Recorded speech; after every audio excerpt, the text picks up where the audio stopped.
आपने कभी सोचा है कि सपने देखने वाले लाखों लोग होते हैं, लेकिन उन्हें पूरा करने वाले सिर्फ गिने चुने ही होते हैं। आखिर ऐसा क्यों? क्या उन लाखों लोगों में मेहनत की कमी होती है या कुछ और ही वजह होती है? तो आइए, आज मैं आपको एक ऐसी ही कहानी सुनाने जा रही हूँ जो आपको अंदर तक झकझोर कर रख देगी। अगर आपने इसे ध्यान से सुना तो शायद आपकी भी जिंदगी बदल सकती है।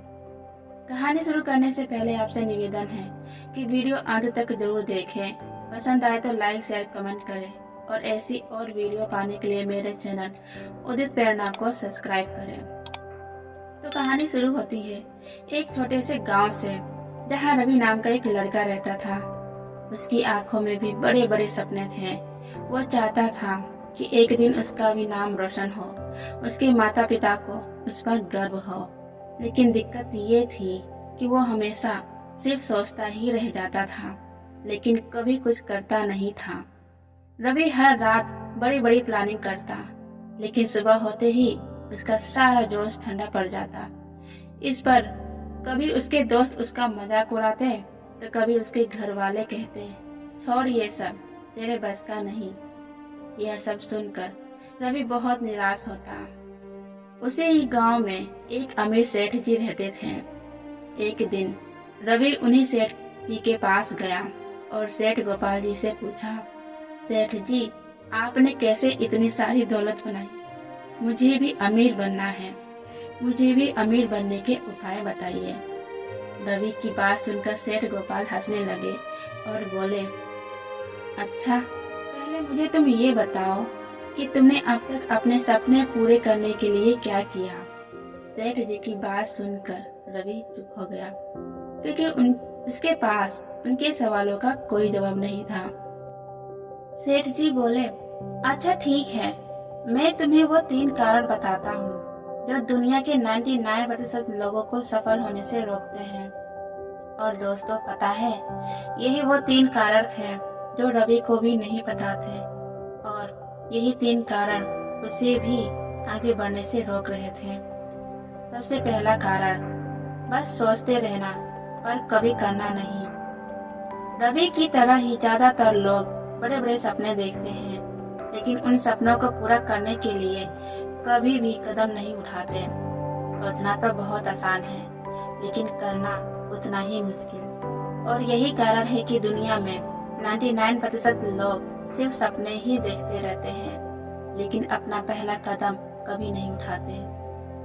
दूसरा कारण है डर और बहाने। रवि की तरह बहुत से लोगों के मन में हमेशा यही डर रहता है कि अगर मैं फेल हो गया तो लोग क्या कहेंगे। बहाने बनाना तो सबसे आसान होता है कि मेरे पास पैसे नहीं है, मुझे टाइम नहीं मिलता, मेरा तो नसीब ही खराब है। इस तरह की 1000 बहाने होते हैं उनके पास। लेकिन असलियत तो यह है कि जो करना चाहते हैं वो बिना बहाने के भी हर काम कर लेता है। और तीसरा और आखिरी कारण कि सिर्फ प्रेरणा लेना, लेकिन कभी मेहनत न करना। रवि रोज मोटिवेशनल वीडियो देखता, किताबें पढ़ता, लेकिन कुछ करता नहीं था। सिर्फ मोटिवेशनल वीडियो देखने से कुछ भी हासिल नहीं होता जनाब। जब तक आप मेहनत नहीं करोगे, तब तक आपकी जिंदगी में कुछ भी बदलने वाला नहीं है। तब सेठ गोपाल ने रवि को एक कहानी सुनाई कि एक आदमी नदी पार करना चाहता था, लेकिन वो किनारे पर ही घंटों बैठा रहा और सोचता रहा कि नदी का पानी कब सूखेगा। जब इस नदी का पानी सूखेगा तभी मैं उस पार जा पाऊंगा। वह रोज वहां आता, इंतजार करता और फिर वापस घर चला जाता, लेकिन उस नदी का पानी कभी सूखता नहीं और ना ही वो आदमी वहां से कभी आगे बढ़ पाता है। सेठ जी की बातें सुनकर रवि की आंखें चमक उठी। अब रवि को अपनी कमजोरियों का पता चल गया था। रवि को समझ आ गया कि अगर वह सिर्फ सोचता ही रहेगा तो उसकी जिंदगी कभी नहीं बदलेगी।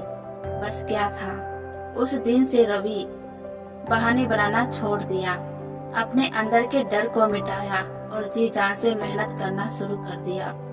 और उस दिन के बाद से वह एक के बाद एक करके सफलता की सीढ़ियां चढ़ता गया।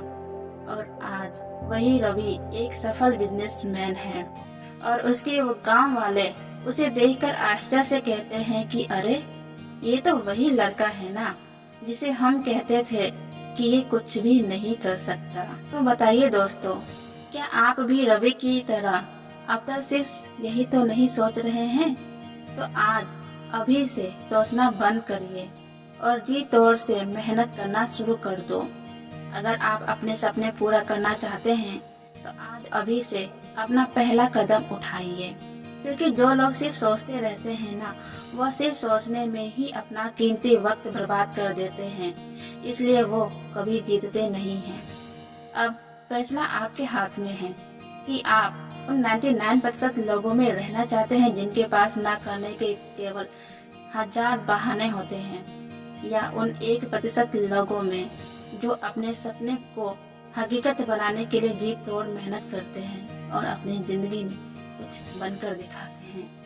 अगर आपको ये कहानी पसंद आई तो इसे शेयर करें और अपने सपनों की ओर एक पहला कदम अभी से उठाएं। अंत तक देखने के लिए आपका बहुत बहुत धन्यवाद।